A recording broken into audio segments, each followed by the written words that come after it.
4월 13일 오늘의 말씀은 민수기 13장 1절에서 20절입니다.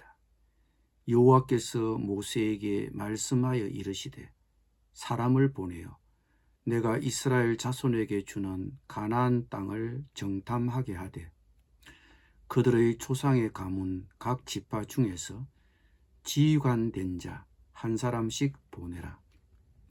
모세가 여호와의 명령을 따라 바란 광야에서 그들을 보냈으니 그들은 다 이스라엘 자손의 수령된 사람이라. 그들의 이름은 이러하니라.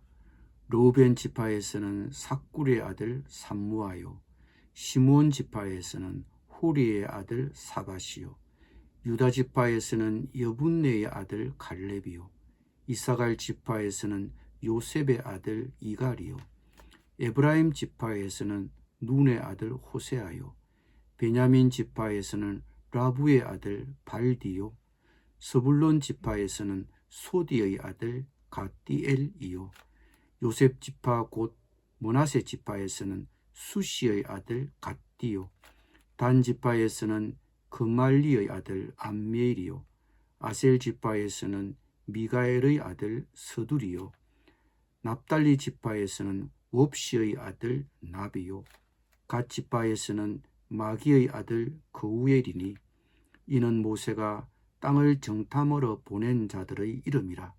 모세가 눈의 아들 호세아를 여호수아라 불렀더라.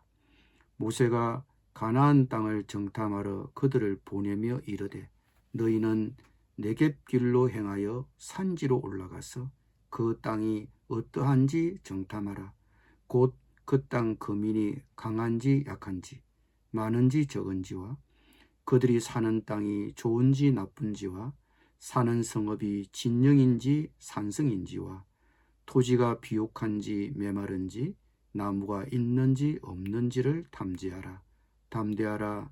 또 그 땅에 실과를 가져오라 하니 그 때는 포도가 처음 익을 즈음이었더라. 아멘.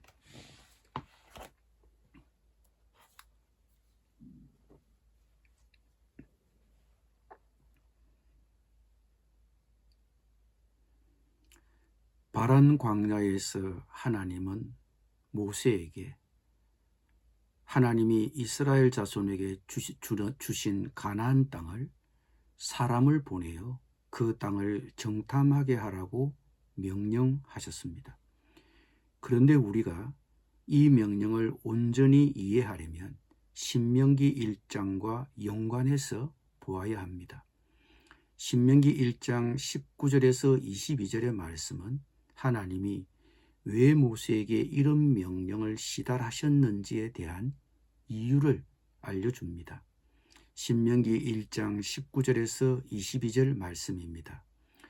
우리 하나님 여호와께서 우리에게 명령하신 대로 우리가 호렙산을 떠나 너희가 보았던 그 크고 두려운 광야를 지나 아모리 족속의 산지길로 가데스 바네아에 이른 때에 내가 너희에게 이르기를 우리 하나님 여호와께서 우리에게 주신 아모리 족속의 산지에 너희가 이르렀나니 너희의 하나님 여호와께서 이 땅을 너희 앞에 두셨은즉 너희 조상의 하나님 여호와께서 너희에게 이르신 대로 올라가서 차지하라.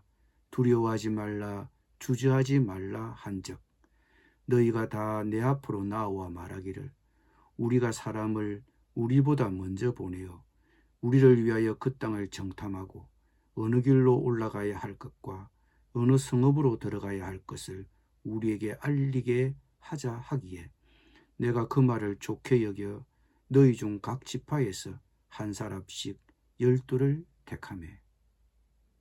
모세는 하나님의 말씀에 의지하여 곧장 약속의 땅으로 올라가자고 백성들에게 제안하였지만 백성들은 정탐꾼을 먼저 보내어 그 땅을 정탐해 보자고 제안하였습니다. 모세가 그들의 제안을 좋게 여겨 받아들인 것으로 신명기 11장에서는 말씀하지만 오늘 민수기 본문에서는 하나님이 정탐꾼을 세워 가나안 땅을 정탐하라고 지시하신 것으로 말씀하고 있습니다. 즉 정탐꾼을 보내자는 제안은 백성들이 하였지만 하나님이 그 제안을 허용하신 것입니다. 정탐꾼을 파송할 생각은 이스라엘 백성들의 마음에서 시작된 것입니다. 하나님이 그들의 마음 상태를 보시고 그것을 허용해서 그러면 정탐꾼을 보내라고 명령하신 것입니다. 이스라엘 백성들이 왕을 임명하는 문제에서도 이와 유사한 사실을 볼 수 있습니다. 여호와께서는 사무엘에게 백성의 소리를 듣고 그들에게 한 왕을 세우라고 명령하셨습니다. 그렇다고 여호와께서 왕을 세우는 그들의 계획을 인정하신 것이 아닙니다. 결코 그렇지 않습니다. 반대로 하나님은 그것이 노골적으로 하나님 자신에 대한 반역이라고 밝히 선언하셨습니다. 그런데 이런 명령이 내려진 것은 이스라엘의 마음 상태 때문입니다.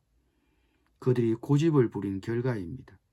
그들은 눈에 보이지 않는 그들의 왕 대신 하나님께 전적으로 의존하기보다는 그들을 이끌고 나가 전투해 줄 눈에 보이는 왕을 두고 싶어 했습니다. 우리는 정탐꾼 문제에서도 같은 것을 봅니다. 그들에게는 하나님의 말씀을 단순히 신뢰하는 마음이 없었습니다. 하나님이 말씀하신 것으로 충분해야 했음에도 그들은 그렇지 못했습니다. 굳이 정탐꾼을 보내자고 했습니다. 그들이 마음속으로 그것을 원했습니다. 그래서 하나님이 그렇게 하라고 하셨습니다. 그러나 우리가 기억해야 할 것은 하나님이 그렇게 하라고 명령하셨다고 해서 그것이 백성들의 요구가 정당했다는 것을 입증하는 것은 아니라는 점입니다. 지금 세대 역시 당시 이스라엘 세대와 다르겠습니까? 신민기 1장은 모세가 지난 세월을 회고하면서 하는 설교입니다. 그 실패를 언급하며 그 실패를 다시 반복하지 말자고 경고하고 있는 것입니다. 우리 역시 다르지 않습니다. 하나님께서 요즘 나에게 하신 말씀이 무엇입니까? 하나님이 나에게 주신 말씀이 무엇입니까? 하나님의 말씀을 단순하게 믿고 신뢰하십시오. 하나님이 말씀하신 것으로 충분합니다. 기도드립니다. 주님, 하나님의 말씀을 단순히 믿고 신뢰하게 하여 주옵소서. 우리의 불신앙으로 인해 우리의 청을 하나님이 묵인하고 허용해 주는 결과에 이르지 않도록 주님, 우리에게 주님의 말씀만 의지하고 그 말씀을 단순히 믿는 믿음을 허락하여 주옵소서. 예수님의 이름으로 기도드립니다. 아멘.